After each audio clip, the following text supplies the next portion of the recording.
Hermanos, acompáñenme por favor a leer la escritura en el libro de Juan, capítulo 17, versículos 1 al 5. Cuando lo encuentre, dígame amén por favor para que lo leamos todos juntos. Juan, capítulo 17, versículos 1 al 5. Leemos la palabra en el nombre del Señor, dice así. Estas cosas habló Jesús y alzando los ojos al cielo dijo: Padre, la hora ha llegado. Glorifica a tu Hijo para que tu Hijo te glorifique a ti, por cuanto le diste autoridad sobre todo ser humano para que dé vida eterna a los que tú le has dado. Y esta es la vida eterna, que te conozcan a ti, el único Dios verdadero, y a Jesucristo a quien has enviado. Yo te glorifiqué en la tierra, habiendo terminado la obra que me diste que hiciera, y ahora glorifícame tú, Padre, junto a ti, con la gloria que tenía contigo antes que el mundo existiera. Amén. Esta enseñanza se titula Jesús ora por su glorificación y la vamos a dividir en tres secciones que abarcan el versículo 1, el versículo 2 y 3 y el versículo 4 y 5. Y es quizás una de las porciones más hermosas de la Escritura lo que tenemos delante. En una ocasión, los discípulos le preguntaron al Señor cómo se debía orar. O más bien Él les enseñó a orar, ¿cierto? Y hay varias cosas que pudiéramos hablar respecto a cómo debiera ser la oración de un cristiano. Hay tips, hay guías, hay directrices que debiéramos tener cuando hablamos acerca de cómo debiésemos orar. Pero de manera particular lo que tenemos por delante no es simplemente un tip para orar, sino que es la muestra de la oración de Jesús al Padre.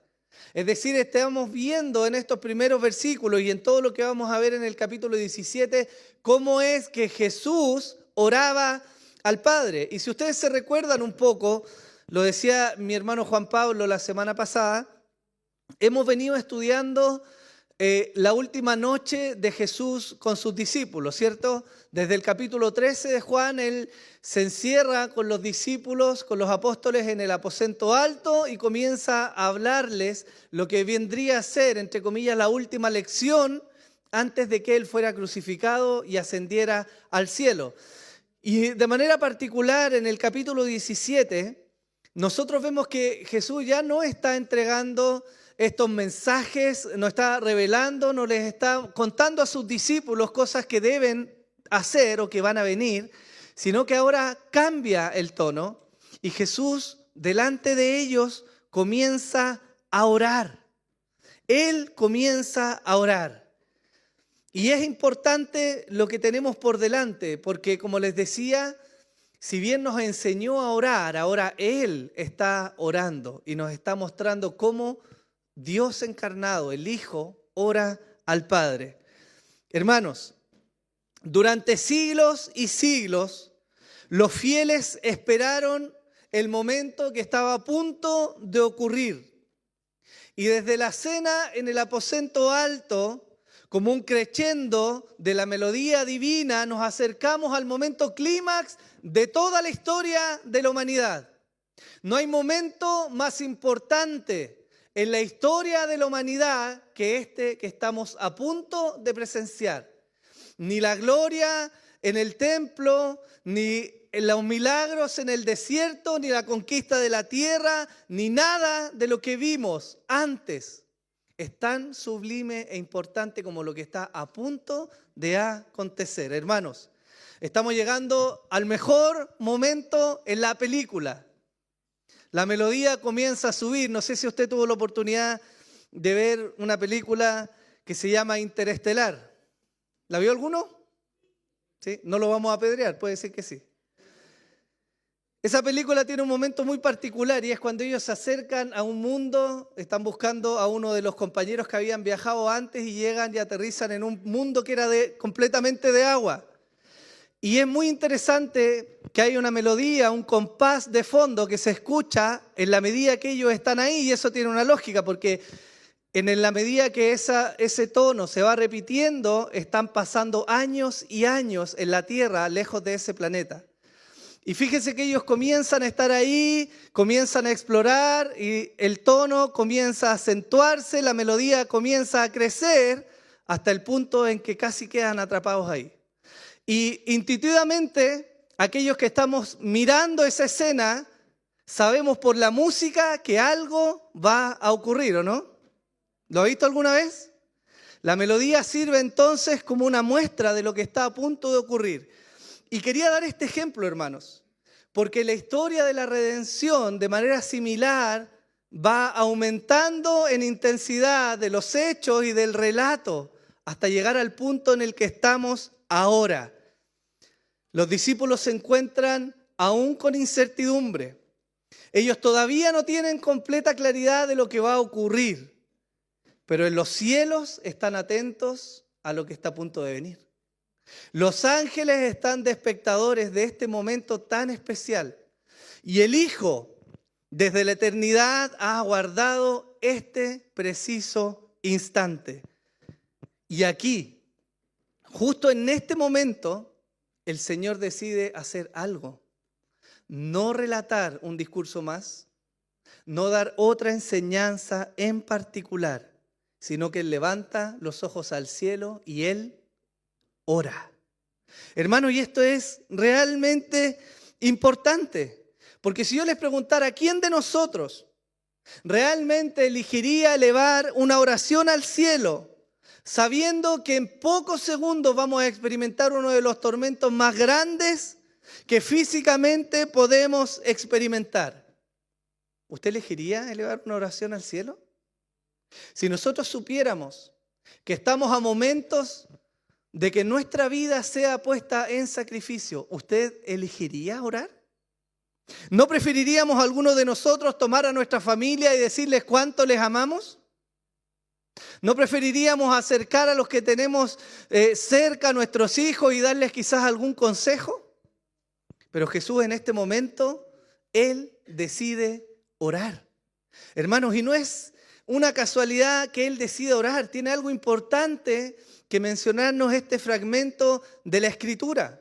Si leemos las palabras del Señor, el versículo 1 del capítulo 17 nos dice que Él alzó los ojos al cielo y dijo: Padre, la hora ha llegado.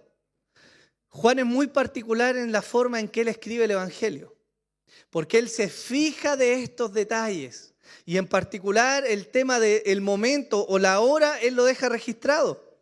En las bodas de Caná, antes o durante la solicitud de su madre de que él, cierto, hiciera algo porque el vino se había acabado, en Juan capítulo 2, versículo 4, él dice: todavía no ha llegado mi hora, ¿cierto? En medio de las enseñanzas en la fiesta de los tabernáculos, cuando la gente quería prenderlo por lo que él estaba diciendo, él dice, o Juan más bien registra, que no pudieron tomarlo preso porque todavía no había llegado su hora. De manera similar, cuando Jesús enseñaba en el templo y siendo confrontado por los fariseos, Juan vuelve a registrar en Juan 8:20, dice: nadie le prendió porque todavía no había llegado. ¿Qué no había llegado? La hora. Ya avanzado en su ministerio terrenal y abriendo su corazón a los discípulos, Jesús anuncia su muerte. Esto está en Juan 12:27, y él declara: pero para esto he llegado a esta hora. Y llegamos finalmente a esta oración en particular, en el capítulo 17, ya habiendo compartido con los apóstoles, habiéndoles enseñado los énfasis necesarios para continuar la obra, y él ahora dice: la hora ha llegado. Ahora sí se está cumpliendo lo que venía anunciándose desde hace mucho, mucho, mucho tiempo. Este momento especial había llegado. Aquello que se había anunciado hace tantos siglos atrás, aquello por lo cual muchos hombres derramaron lágrimas, aquella promesa que movilizó a Abraham, la esperanza que tuvo David y lo que llevó a hombres y mujeres de distintas épocas a tener esperanza en el trabajo de Dios. Por fin, hermanos, por fin en la historia de la humanidad el momento había llegado. Y eso es tremendo. Esta larga espera, hermanos, estaba llegando a su fin. Las hermanas que han sido madres quizás pueden comprender esto. Cuando están embarazadas, saben que hay vida en su vientre y que se aproxima en algún momento el tiempo de dar a luz, ¿sí o no? Comienzan a experimentar cambios físicos en su cuerpo, algunas incomodidades, pero saben que la vida está ahí. Saben que va a llegar el momento en el que van a dar a luz. Y quizás podrían preguntarse si va a ser entre medio de dolor o va a ser anestesia general. Y pueden tratar de proyectarse y tratar de mirar lo que va a acontecer. Pero aunque lean libros, aunque escuchen conversaciones, aunque les den consejos y aunque ustedes se mentalicen en lo que va a ser, jamás se compara a estar en el momento de dar a luz. Y eso, hermanos, es tremendo, porque efectivamente se había anunciado, se había profetizado, se había prometido este momento. Y aún los discípulos, siendo los primeros testigos de esto, aún no comprendían bien lo que estaba ocurriendo. Pero Jesús nos está mostrando que este tiempo, por fin, esta espera larga, había llegado a su cumplimiento. No sé si se recuerdan que se registra en los evangelios de dos personas, dos ancianos, que eran devotos del Señor y oraban y buscaban, y Dios les había prometido que no iban a morir sin que antes vieran el nacimiento del Mesías. ¿Se acuerdan?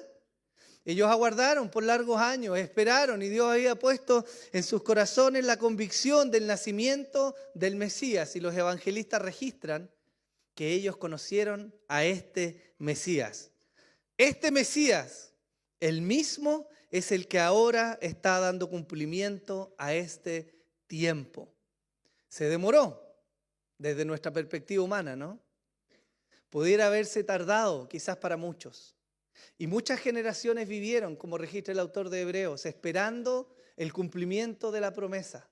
Y aguardaron y fueron fieles y se esforzaron y trabajaron y sirvieron.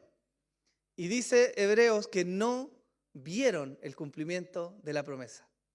Pero para este montón de hombres débiles y pecadores, tuvieron el privilegio de ver el cumplimiento de la promesa de Dios. Hermano, eso es maravilloso. Se nos deja testimonio en la Escritura precisamente para que nosotros atestiguemos de la veracidad de este cumplimiento. Jesús sigue orando y Él dice: glorifica a tu Hijo para que el Hijo te glorifique a ti. Y aquí yo quiero hacer un pequeño paréntesis, hermano, para que tomemos el peso de lo que estamos leyendo. Primero, llama la atención que Jesús quiso orar esto de manera tal que sus discípulos que estaban con Él pudieran oír lo que Él estaba orando. ¿No podría haber Él orado en lo secreto? ¿Sí o no? Efectivamente podría haberse apartado y haber orado solo. Pero Él quiso orar delante de sus discípulos y eso es lo primero que nos debe llamar la atención. Lo segundo es que los discípulos y nosotros, por el testimonio de Juan, que escribió el Evangelio, somos testigos de una oración celestial, sublime, hermanos, y absolutamente profunda. Y es necesario comprender esto, que el Hijo de Dios estaba orando para que guardemos las proporciones antes de interpretar lo que Él está orando. Porque si bien en algún momento nos dejó tips para orar, ahora Él está orando. Y quiero decir este punto porque efectivamente pecaríamos de insolentes en pensar que nosotros vamos a tener la capacidad de desentrañar o desvelar todos los misterios que están ocultos y la profundidad que hay en esta oración. Porque nosotros no somos Dios, ¿sí?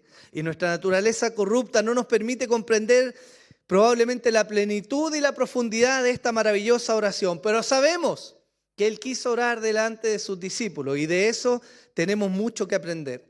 Ahora, ¿por qué Él dice o Él pide al Padre que glorifique al Hijo?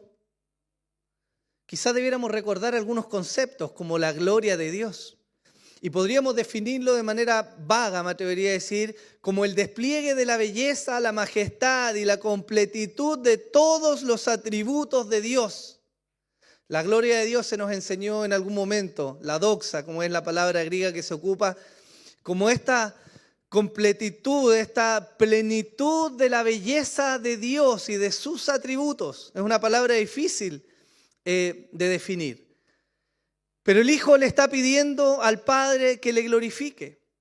Y si la gloria es esto de Dios, glorificar entonces viene a ser el hacer visible, el exaltar, el reconocer, el mostrar aquella gloria de Dios delante de los hombres. No es lo mismo glorificar que gloria, ¿ya? Entonces Él está diciendo, Jesús está diciendo, glorifica al Hijo. Y la pregunta que sigue es, bueno, ¿cómo Dios va a glorificar al Hijo? Hay evidencia de esto. Primero, en los eventos en la muerte de Jesús. Mateo 27, del 50 al 54, dice así. Mas Jesús, habiendo otra vez clamado a gran voz, entregó el Espíritu. Y he aquí, el velo del templo se rasgó en dos, de arriba a abajo. Y la tierra tembló y las rocas se partieron y se abrieron los sepulcros y muchos cuerpos de santos que habían dormido se levantaron. Y saliendo de los sepulcros, después de la resurrección de él, vinieron a la santa ciudad y aparecieron a muchos. El centurión y los que estaban con él guardando a Jesús, visto el terremoto y las cosas que habían sido hechas, temieron en gran manera y dijeron, verdaderamente este era Hijo de Dios. El velo del templo se rasgó por la mitad, la tierra tembló, las rocas se partieron, los sepulcros se abrieron y los santos se levantaron. Tanto así que los centuriones, los guardias dijeron verdaderamente este era Hijo de Dios. Esa es una forma en que el Hijo había de ser glorificado. Pero no es lo único, porque la resurrección también se levanta como una evidencia de la glorificación del Hijo.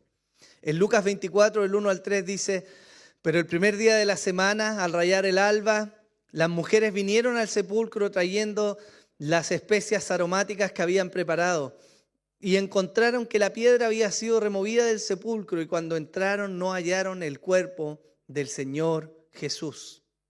Entonces, hermanos, no solo las señales visibles funcionaron como testigos de la gloria de Cristo, sino que la resurrección también fue un anuncio a los cuatro vientos de la victoria del Hijo de Dios sobre la muerte. Y esto es algo importante. Esto es muy importante. La cruz, en su contexto romano, no era un símbolo de esperanza ni de bendición. La cruz era una muestra de humillación, de vergüenza y de debilidad. Hermanos, ¿quiénes iban a la cruz en aquel tiempo? ¿Quiénes? Los delincuentes, los ladrones, aquellos que eran el despojo de la sociedad, aquellos que tenían que ser escarnecidos públicamente. Era una muestra visible a la sociedad de que ahí se encontraba alguien que no era digno de seguir viviendo. Esa era la cruz. Por lo tanto, la forma más grande en que el Padre glorifica al Hijo es mediante la transformación de lo que significa la cruz. Y eso es maravilloso. Porque si la cruz en el contexto romano era símbolo de maldición, Dios glorifica al Hijo, transformando ese símbolo de maldición en un símbolo de esperanza y de bendición. Hermanos, ¿qué es para nosotros los creyentes modernos el símbolo de la cruz? ¿No es un símbolo de esperanza? ¿No es un símbolo de victoria? Hermanos, eso es lo que Dios hizo y fue producto de la glorificación del Hijo. Ahora miren lo que Pablo escribe al respecto. En Efesios 1 del 9 al 10 dice así: dándonos a conocer el misterio de su voluntad según su beneplácito, el cual se había propuesto en sí mismo de reunir todas las cosas, ¿en quién? En Cristo, en la dispensación del cumplimiento de los tiempos. ¿De qué tiempo? ¿Qué cumplimiento? El que Jesús está orando ahora. El tiempo ha llegado. Así las que están en los cielos como las que están en la tierra. Pablo también escribe en Colosenses 1 del 15 al 20.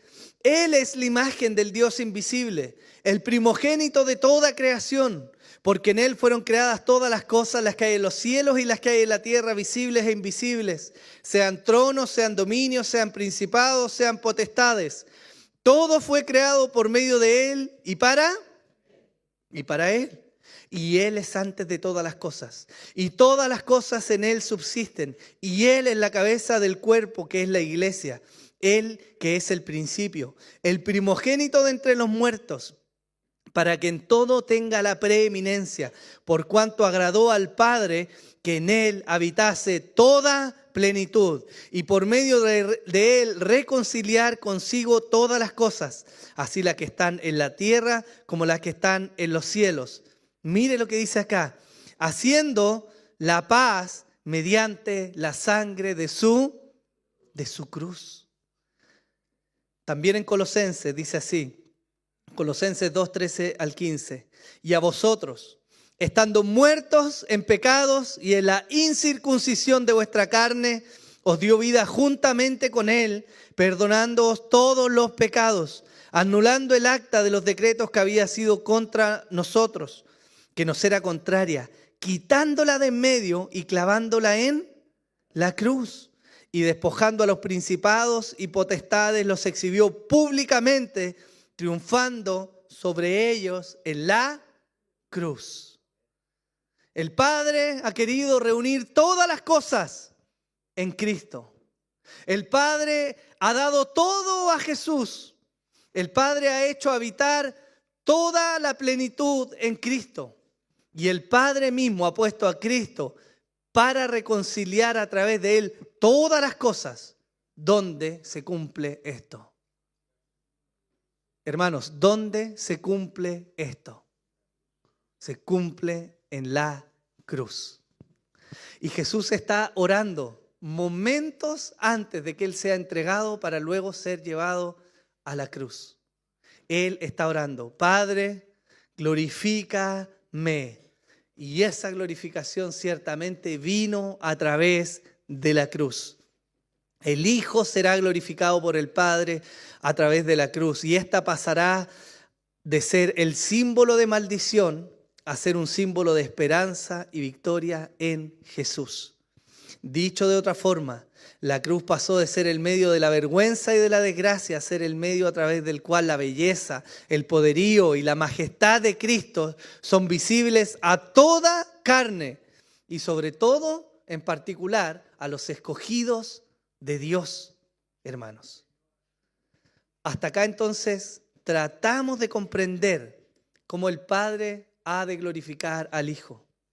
Pero Jesús continúa orando y Él dice también que le permita a Él glorificar al Padre. Y la pregunta que sigue es obvia, ¿no? ¿Cómo el Hijo entonces va a glorificar al Padre? En primer lugar, recordando que la cruz no solo exaltó a Cristo, sino que mostró la bondad del Padre, porque la cruz no solo es sinónimo de poder, de victoria y de plenitud en Cristo, sino que es sinónimo de perdón de pecados. ¿O no? Quizás hemos escuchado este versículo. Porque de tal manera amó Dios al mundo que dio a su Hijo unigénito para que todo aquel que en Él cree no se pierda, mas tenga vida eterna. Y de manera similar el apóstol Pedro dice en 1 Pedro 1 del 3 al 4, bendito sea el Dios y Padre de nuestro Señor Jesucristo, quien según su gran misericordia Nos ha hecho nacer de nuevo una esperanza viva mediante la resurrección de Jesucristo de entre los muertos para obtener una herencia incorruptible, inmaculada y que no se marchitará, reservada en los cielos para vosotros. ¿A quién está reconociendo ahí el apóstol? Al Padre, ¿o no? Y nos está diciendo que el Padre, según su misericordia, nos hizo nacer de nuevo ¿en quién? Y eso, hermanos míos, ¿dónde tiene lugar? ¿Dónde se cumple? En la cruz. Por lo tanto, la cruz no es solo símbolo de victoria y poder de Cristo, sino que es un testimonio visible de la bondad y la misericordia del Padre, que quiso poner ahí a su Hijo para traer salvación a los que creen en Él. Amén. En segundo lugar, la actitud y obediencia de Cristo, camino a la cruz, también glorifican al Padre. Mateo 26, 39 dice, y adelantándose un poco, cayó sobre su rostro llorando y diciendo, Padre mío, si es posible que pase de mí esta copa, pero no sea como yo quiero, sino como tú quieras. ¿Y qué quiso el Padre? Quiso que el Hijo fuera a la cruz. La obediencia de Cristo, su sometimiento a la voluntad del Padre, exaltó la gloria del Padre. Es una muestra visible de que vale la pena obedecer al Padre. Es una muestra visible de que la voluntad del Padre, hermanos, es buena, ¿o no? Entonces la cruz, hermanos, viene a ser el símbolo de esperanza, de victoria, de gloria, de transformación. Y muestra la gloria del Hijo como la del Padre. ¿Me siguen hasta acá? Bien. La oración de Jesús continúa. Y Él, en los versículos 2 y 3, va a hablar de la vida eterna. En el versículo 2 dice, por cuanto le diste autoridad sobre todo ser humano para que dé vida eterna a todos los que tú le has dado. Y esta es la vida eterna, que te conozcan a ti, el único Dios verdadero, y a Jesucristo, a quien tú has enviado. Jesús reconoce el haber recibido autoridad del Padre. ¿Para qué? ¿Para dar qué? Para dar vida eterna. Y aunque no lo vamos a ahondar ahora, porque lo hemos visto en otras ocasiones, de nuevo, la evidencia de la elección es clara, ¿o no? Porque dice, para que dé vida eterna, ¿a quiénes? ¿A todo el mundo? A los que tú le has dado. La vida eterna, hermanos, está dispuesta desde el cielo para aquellos a quienes el Padre ha querido llamar y solo para ellos. Jesús mismo aclaró en Juan 6:44, nadie puede venir a mí ¿sino qué? Si el Padre no le trae. Jesús está reconociendo en medio de su oración que Él tiene poder y tiene potestad de salvar. Él dijo, al que a mí viene, no le echo fuera. Pero los que vienen a Jesús no son otros sino aquellos a quienes el Padre ha traído a Él. Eso es lo que atestiguamos en la Escritura. Juan 12:49 dice, porque yo no he hablado por mi propia cuenta, sino que el Padre mismo que me ha enviado me ha dado mandamiento sobre lo que he de decir y lo que he de hablar. El Padre es glorificado en la obediencia de Cristo, en su actitud reverente y humilde ante aquel que le envió. Y Él habla de la vida eterna, y esto es maravilloso, hermanos, porque Él hace un contraste con lo que quizás nosotros pensamos que es la vida eterna. Muchas veces atesoramos la idea de la salvación que viene, y cuando pensamos en la vida eterna seguramente estamos pensando en lo que hemos oído o escuchado en calles de oro, en un mar de cristal, en un lugar sin sufrimiento, ¿cierto? Y es cierto que efectivamente la Biblia nos dice que la vida que viene va a ser semejante a eso. Pero eso no es la vida eterna, hermanos. La vida eterna no es solamente un lugar de descanso. No es un cielo lleno de arcoíris. La vida eterna no es solamente un lugar alejado de las dificultades o cosas semejantes que nosotros podamos concebir en nuestra mente. La vida eterna consiste en conocer al único Dios verdadero y a Jesucristo a quien Él ha enviado. ¿Qué significa esto? En primer lugar, significa que la vida eterna se puede comenzar a disfrutar. ¿Desde cuándo? Desde ahora. Esa es la primera gran implicación. La vida eterna, hermanos míos, está dispuesta para comenzar a disfrutarse no el día en que partamos a la presencia del Señor, no el día en que Él venga y seamos transformados en nuestro cuerpo, sino desde ahora mismo. Jesús quería impregnar la mente de los discípulos con la realidad de que la vida eterna se puede disfrutar desde ahora. Hermano, y eso contrasta con la realidad de muchos. ¿No ha visto usted, no ha escuchado, no hemos sido nosotros mismos a veces estas personas sufrientes, desesperanzadas, nihilistas en nuestra forma de ver la vida en la tierra? No, todo es tan difícil, todo es tan duro. Lo único que importa es la salvación que va a venir ahí, vamos a ser felices. Desechamos muchas veces la idea de vivir una buena vida en la tierra y nos volvemos medios herejes en nuestra forma de pensar. Y digo herejes porque si algo combatió el mismo apóstol Juan en su vejez, y él escribe de esto en su epístola, primera, segunda y tercera de Juan, es el pensamiento de que la materia y la vida en la tierra es mala. Él combate contra eso, porque se levantó en el primer siglo de la vida de la iglesia. Y él comienza a explicar ahí que no, hermanos, que esta vida en la tierra, si bien está manchada por el pecado y está corrupta y debe ser transformada, no es en sí una vida del todo mala. Y Jesús está diciendo, oye, la vida eterna puede comenzar a disfrutarse desde ahora. Es cierto que en este mundo va a haber sufrimiento, va a haber dolor, va a haber incertidumbre, pero también es cierto que Dios está con nosotros en esta vida, ¿o no? También es cierto que su presencia es real en medio nuestro. También es cierto que sus promesas nos alientan a vivir. Y que Él nos ha dado esta vida, aún en sus dolores, para manifestar su gloria en medio de un pueblo caído.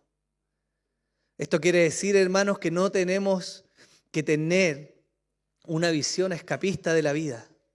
Mientras el Señor no nos llame a su presencia, podemos disfrutar de la vida que Él nos ha dado. Y podemos glorificarle en medio de ese disfrute. ¿Sí? También es necesario aclarar que la vida eterna, hermanos, echa raíces en el conocimiento de Dios y de su Hijo. Y aquí quiero hacer un pequeño paréntesis, porque la pregunta que debiera venir a nuestra mente es ¿cómo conocemos al Padre y al Hijo? ¿Cómo conocemos a Dios? Evidentemente, yo esperaba que usted me lo dijera, a través de la Biblia, pastor. Evidentemente a través de la Biblia. No hay otra forma de conocer a Dios. No hay una revelación fuera de la Biblia de quién es Él. No hay otra forma en que apreciemos su belleza, su fidelidad, su gracia, su amor, su ira y su enojo, si no es por medio de la Escritura. Por lo tanto, para conocer a Dios es necesario acercarse a la Biblia, hermanos. No hay otra forma. Pero no basta solo el conocimiento de la Biblia. No me mire con ojo de esta hereje el pastor hoy día. Me refiero al hecho de que una persona que no cree y no conoce a Dios puede saber lo que la Biblia dice. Pero este conocimiento del cual Jesús está hablando es un conocimiento que se enraiza en la experiencia verdadera con Dios. Es alguien que íntimamente conoce al Señor. No es un conocimiento meramente intelectual. Es un conocimiento profundo de convicciones, real, que mueve la vida hacia lo que Dios quiere. Y entonces es consecuente con lo que la Biblia dice. La Escritura nos dice en Santiago que los demonios también creen y tiemblan. Y Santiago lo dice en el contexto de hacer un contraste entre aquellos que conocen cosas de Dios y aquellos que conocen a Dios. Por eso la Escritura dice, aquel que conoce a su Dios se esforzará y actuará. Porque no hay conocimiento real de Dios si no hay una vida que sea consecuente con ese conocimiento. No están dos cosas separadas, hermanos míos. Y cuando Jesús ora al Padre y Él habla de la vida eterna, no está hablando del conocimiento de los pergaminos o de los papiros que habían o del Antiguo Testamento o de lo que los fariseos conocían. Él está hablando del conocimiento real, íntimo de Dios. ¿Cómo se reflejó esto? Se reflejó en la vida de hombres que dieron su vida por Él. Todos los que estaban ahí a esta altura de la noche terminaron entregando su vida por Jesús. Hechos 4 del 19 al 20. Mas respondiendo Pedro y Juan les dijeron, vosotros mismos juzgad si es justo delante de Dios obedecer a vosotros antes que a Dios, porque nosotros no podemos dejar de decir lo que hemos visto y oído. Esto está en el libro de Hechos. Nos relata lo que aconteció con seguridad un par de semanas después de la muerte y ascensión de Jesús al cielo. Ellos tenían fresco en su recuerdo, porque había pasado hace algunos días atrás, que su maestro había sido latigado, castigado, colgado de una cruz, atravesado con una lanza y había sido muerto por petición y por mano de los religiosos de la época. Lo vemos, ¿cierto? Es como si nosotros escucháramos que alguno de nuestros hermanos fue asesinado por su fe y tuviéramos el coraje, aún así, de levantarnos y venir a adorar al Señor, a sabienda que están matando a nuestros hermanos. Eso están diciendo Pedro y Juan. Es imposible que callemos nuestra boca. No podemos refrenar lo que hay en nosotros porque hemos visto y hemos oído quién es Jesús. Hermanos, ese tipo de conocimiento es el que evidencia la vida eterna. En medio de amenazas, en medio de la muerte de su maestro, de una persecución que iba a ir creciendo, estos dos varones que habían estado con Jesús en su última noche se atrevieron a levantarse y a testificar porque conocían a Dios y a quien Él había enviado. Jeremías 20 del 7 al 9 dice así, me persuadiste, Señor, y quedé persuadido. Fuiste más fuerte que yo y prevaleciste. He sido el hazmerreír cada día. Todos se burlan de mí. Porque cada vez que hablo, grito, proclamo violencia y destrucción. Pues la palabra del Señor ha venido a ser para mí oprobio y escarnio cada día. El profeta está describiendo su experiencia. Si usted se recuerda, Jeremías pasó más de 30 años predicando la palabra del Señor sin un solo fruto. Ninguno. 30 años, hermanos. Pero él dice, pero si digo, no le recordaré, ni hablaré más en su nombre, esto se convierte dentro de mí como fuego ardiente, encerrado en mis huesos. Hago esfuerzo por contenerlo y no puedo dejar. Jeremías está testificando de lo que es conocer a Dios verdaderamente. En medio de un ministerio que pareciera no haber dado frutos, en medio de oposición de burlas y de escarnio. Él quiso dejar de anunciar, pero no podía, hermanos. Le calaba dentro de sí, dice, en lo profundo de sus huesos, el conocimiento de Dios. De tal manera que aunque quería callar, le era imposible cerrar su boca. Ese tipo de conocimiento, hermanos, ese tipo de conocimiento es el que evidencia la vida eterna. ¿En qué consiste la vida eterna? En conocer a Dios y a Jesucristo, a quien Él ha enviado. Y eso evidentemente va a tener consecuencias prácticas en nuestra vida. Por lo tanto, la forma en que vivimos, los planes que tenemos, los proyectos que queremos alcanzar son una muestra de cuánto conocemos a Dios, más allá de los versículos que podamos conocer en nuestra mente. Amén. El apóstol Pablo aconseja a Timoteo con estas palabras: pero tú, oh hombre de Dios, huye de estas cosas y sigue la justicia, la piedad, la fe, el amor, la perseverancia y la amabilidad. Pelea la buena batalla de la fe. ¿Qué dice ahí? ¿Echa mano de qué? Pero esperen, si la vida eterna comienza cuando el Señor venga. ¿No es cierto? Él le está diciendo, ahora, echa mano de la vida eterna, ahora, a la cual tú fuiste llamado.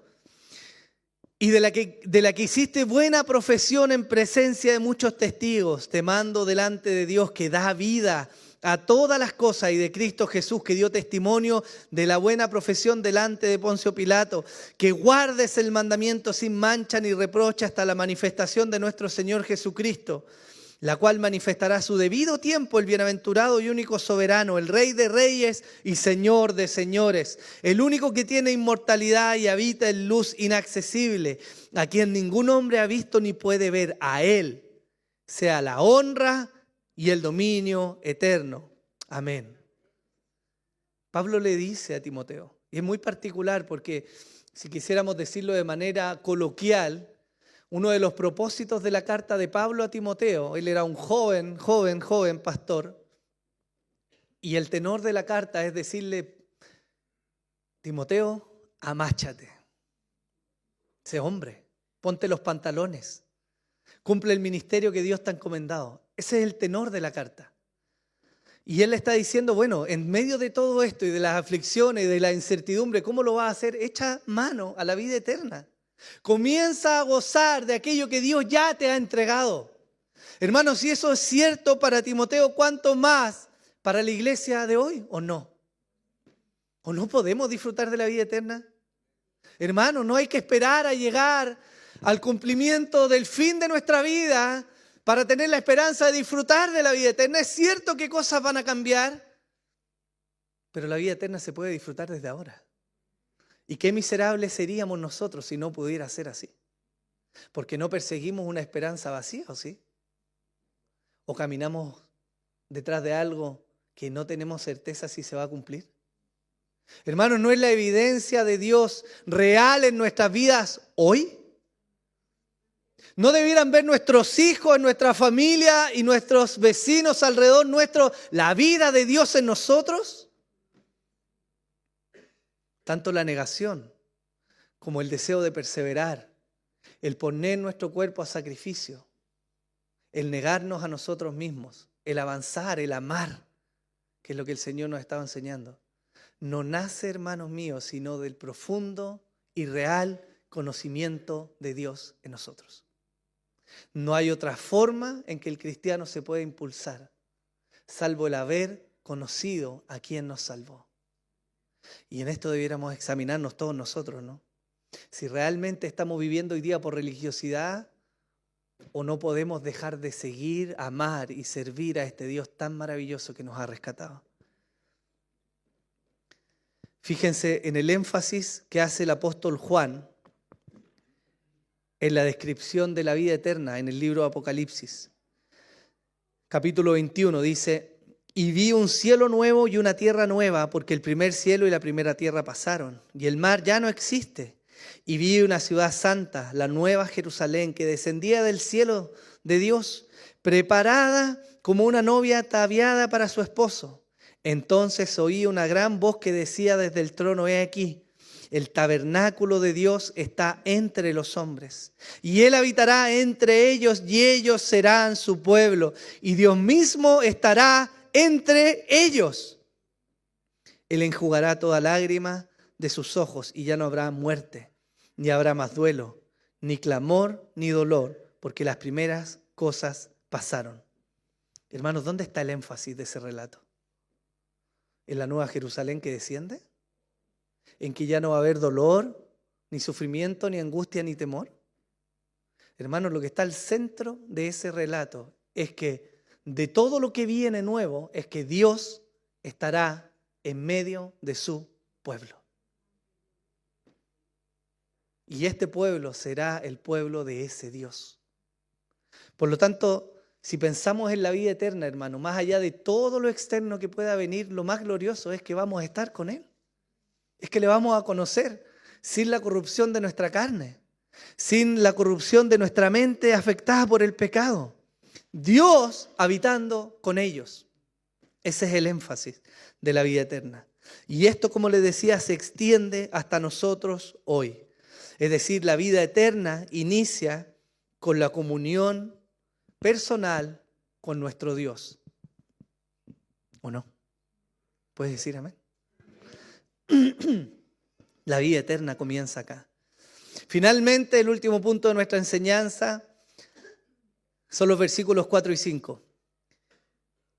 Yo te glorificaré en la tierra, habiendo terminado la obra que me diste que hiciera.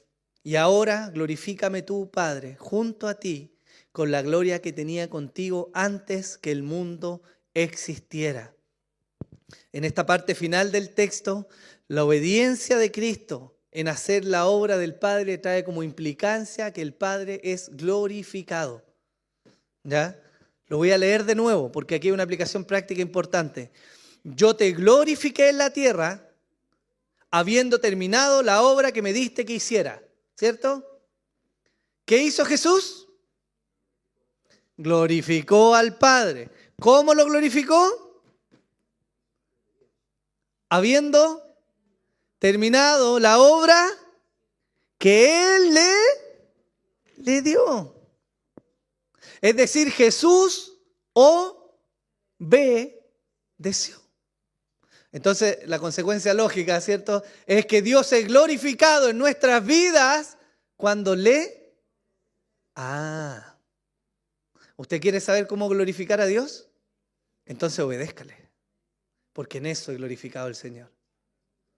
Ame a sus hermanos, sirva a su iglesia, sea fiel en congregarse, que su riqueza, su tiempo, su familia y sus proyectos muestren que lo más importante en su vida es Dios y no aquello mismo que Dios le ha dado. En eso glorificamos al Señor. ¿Amén? Bien. Génesis 1:26.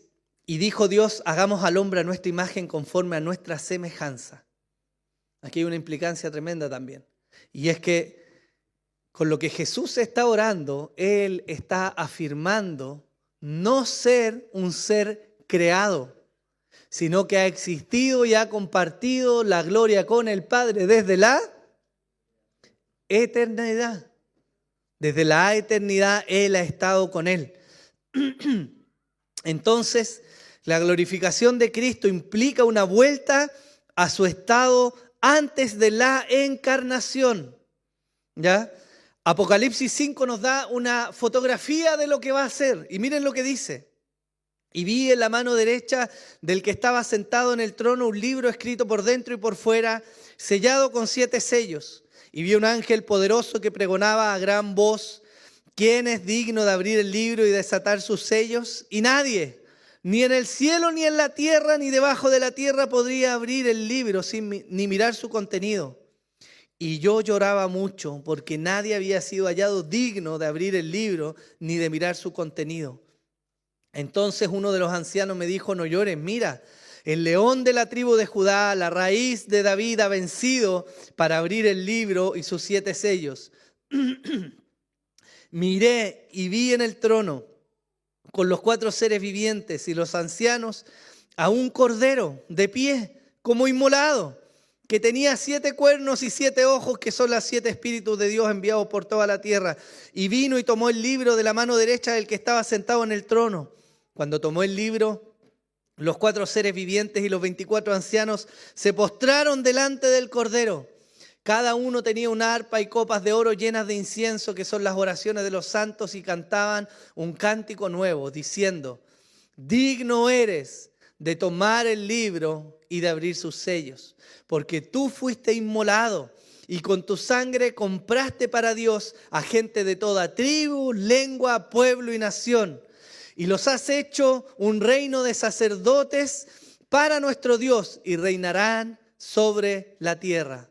Y miré y oí la voz de muchos ángeles alrededor del trono y de los seres vivientes y de los ancianos, y el número de ellos era miríadas de miríadas y millares de millares, que decían a gran voz: el Cordero que fue inmolado, digno es de recibir el poder, las riquezas, la sabiduría, la fortaleza, el honor, la gloria y la alabanza. Y toda cosa creada que está en el cielo, sobre la tierra, debajo de la tierra y en el mar, y a todas las cosas que en ellos hay, oí decir: al que está sentado en el trono y al Cordero sea la alabanza, la honra, la gloria y el dominio por los siglos de los siglos. Y los 4 seres vivientes decían: amén. Y los ancianos se postraron y adoraron. Esta es una imagen de lo que va a venir.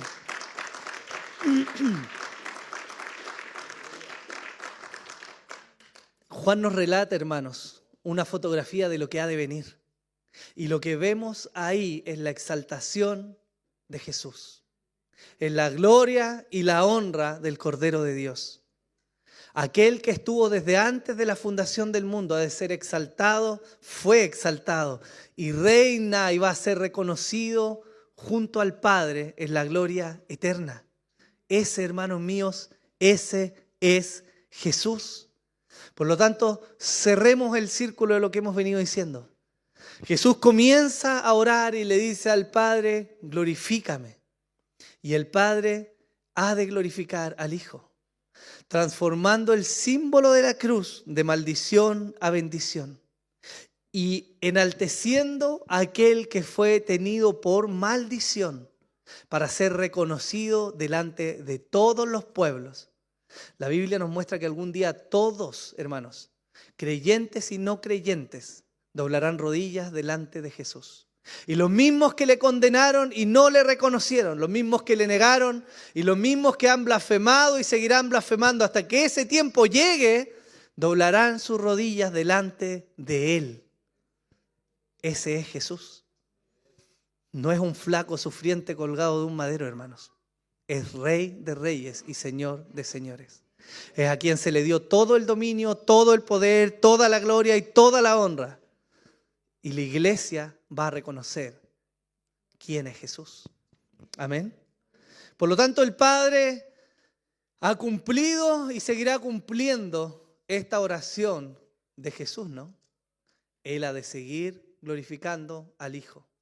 Y la obediencia y la vida del Hijo ha de seguir glorificando al Padre. ¿Qué nos queda a nosotros? Es particular de nuevo que esta oración se haya hecho en público delante de sus discípulos. Porque lejos de mostrarles que sus discípulos debían seguir sus sueños, que debían comenzar a levantar ministerios grandes para ellos ser reconocidos, lo primero con lo que inicia la oración de Jesús es con el fondo del cristianismo, la médula, lo central, que es buscar la gloria de Dios. No debiera haber nada más sublime en nosotros, ni una motivación más profunda en nosotros que buscar la gloria de Dios. Porque la vida y el ministerio de Jesús, a pesar de que beneficia a los que creen en Él, no se mueve en torno a estos escogidos.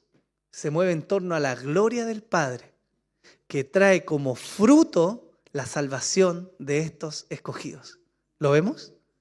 Por lo tanto, nos queda evidencia para nosotros, hermanos, y debiéramos replantear, indagar, buscar, inquirir en nuestro corazón qué es lo que hoy día está moviendo nuestras vidas. Porque hay una delgada línea entre vivir para mí bajo el paraguas de Dios o vivir la vida que Dios me ha dado para su propia gloria. Y nuestro corazón corrupto, hermanos, nos lleva fácilmente a vivir para nosotros utilizando el nombre de Dios. ¿O no? La familia que a usted le fue dada, las riquezas que a usted le fueron dadas, la salud que a usted le fue dada, sus capacidades de estudio, su posición, todo lo que hemos recibido nos fue dado para glorificar a Dios. Primeramente. Y luego de eso, para disfrutar la vida que Dios nos ha dado en la tierra. Así que no piense que su esposa o su esposo es una maldición. Es una bendición de Dios. Y le fue puesto junto a usted para que usted glorificara a Dios en su vida. Lo que usted tiene, sus riquezas, hermanos, le fueron dadas para que las disfrutara efectivamente, pero para que a través de ello también mostrara que Dios es su Dios. ¿Sí? No hay tanto amén ahí, pero... El tiempo suyo, hermano. Las horas de su día. La familia que Dios le dio. No fue puesta para su propio deleite personal egoísta, sino para la gloria de Dios. Por eso los padres han de tener la responsabilidad, como lo vimos cuando vinieron nuestros hermanos, el doctor Sam. El padre tiene la responsabilidad de conducir a su familia a Cristo, que es la primera muestra de que nosotros vivimos para Él. Y la esposa de honrar a su esposo, y los hijos de honrar a sus padres, y todo lo que la vida nos pone por delante. Vivir para el Señor. Eso es una importante lección de este texto. ¿Qué más podemos ver en este texto? Hermanos, la oración, aunque parezca básica, es fundamental. Esta sección y todo lo que vamos a ver en el capítulo 17 es a Jesús orando. Y es tan básico pareciera ser para el cristianismo, pareciera ser tan normal, pero aún así es una de las cosas que más descuidamos en nuestra vida, ¿o no? No voy a publicar ahora en el púlpito las cifras, pero en los encuentros de varones, en el primero, hicimos una medición de los que fueron, de cuáles son nuestros tiempos de lectura y oración. Y si esos tiempos fueran mostrados de manera pública, ¿evidenciarían que Dios de verdad es lo más importante para nosotros? Pero Jesús en el ocaso de su ministerio terrenal, a punto de sufrir uno de los castigos físicos más duros que se pueden sufrir sobre la tierra, Él oró. Y si Él, siendo Dios encarnado, oró, ¿qué me queda a mí, un miserable y débil pecador? ¿Cuánto más debemos orar, o no? ¿Cuánto más, hermanos, debemos orar? Por lo tanto, la oración es importante. La oración es importante porque moldea nuestro corazón. Es importante porque nos alinea al designio de Dios.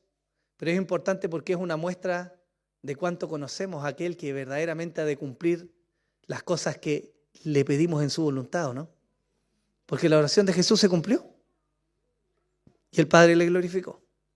Y lo que viene a continuación, lo que vamos a ver en las próximas semanas, también se ha cumplido y se sigue cumpliendo hasta el día de hoy. ¿Qué más podemos ver? Podemos descansar en la eficacia de la obra de Cristo, aquel que glorificó de manera perfecta al Padre y que en consecuencia fue glorificado también. ¿Fue eficiente y eficaz Jesús en lo que hizo, no? Él murió por los pecadores y los pecadores ¿fueron salvos? ¿O a medias? Estamos viendo si alguno va a ser salvo. No, hermanos. Él murió por los escogidos y no hay ni un escogido que no haya de ser salvo. Porque la obra de salvación descansa en Él, no en nosotros. Por lo tanto, podemos confiar en Él. Lo quinto es que en esta oración de Jesús hay implicaciones para nuestra vida. Y si nosotros vemos la panorámica de la Biblia, si miramos la historia de la redención, debiésemos ser capaces de ver con mayor claridad y de apreciar con mayor grandeza la belleza de quién es Jesús. El amor del Padre está reflejado en esa cruz. Y el amor del Hijo también está reflejado en esa cruz. Hermanos, ¿debiéramos tener gozo a la luz de lo que va a ocurrir en esa cruz? De lo que ocurrió, perdón, estoy hablando en el relato. ¿Debiéramos tener gozo, no? ¿Podemos tener gozo? ¿Hay gozo en nuestra vida? Hermanos, ciertamente usted y yo estamos afectados por el pecado y nuestras emociones a veces van y vienen. Pero el gozo debiera permanecer en la larga porque hay esperanza en el Señor. Entonces lo que dicta nuestra vida finalmente es una muestra de dónde estamos poniendo los ojos. El autor de Hebreos dice, corran con paciencia la carrera que tienen por delante, puestos los ojos en Jesús, el autor y consumador de la fe. Su carrera, mi carrera, salvo que Dios dictamine otra cosa, es larga. No sabemos cuántos años más de vida nos quedan sobre la tierra, pero sí sabemos que hemos de correrla con los ojos puestos en Jesús. Amén. Póngase en pie, por favor. Quizás como última reflexión de esta enseñanza, hermanos, es que no debemos subestimar aquello que el Señor nos ha mandado a hacer. Jesús obedeció y el fruto de su obediencia es la salvación nuestra. Y estamos acá hoy día y hemos gozado de la vida de Dios en nosotros por la obediencia de Jesús. Entonces no subestime los frutos que pueden venir de la obediencia que Dios demanda de su vida. Sea el esposo que Dios demanda. Sea la esposa que Dios demanda. Sea el hijo que Dios demanda a usted. Los frutos, los resultados, a su tiempo Dios los traerá. Pero yo le aseguro que si usted se propone con su vida glorificar al Señor, no solo Dios va a ser efectivamente glorificado, sino que usted va a ser beneficiado de que la gloria de Dios se manifieste. Amén.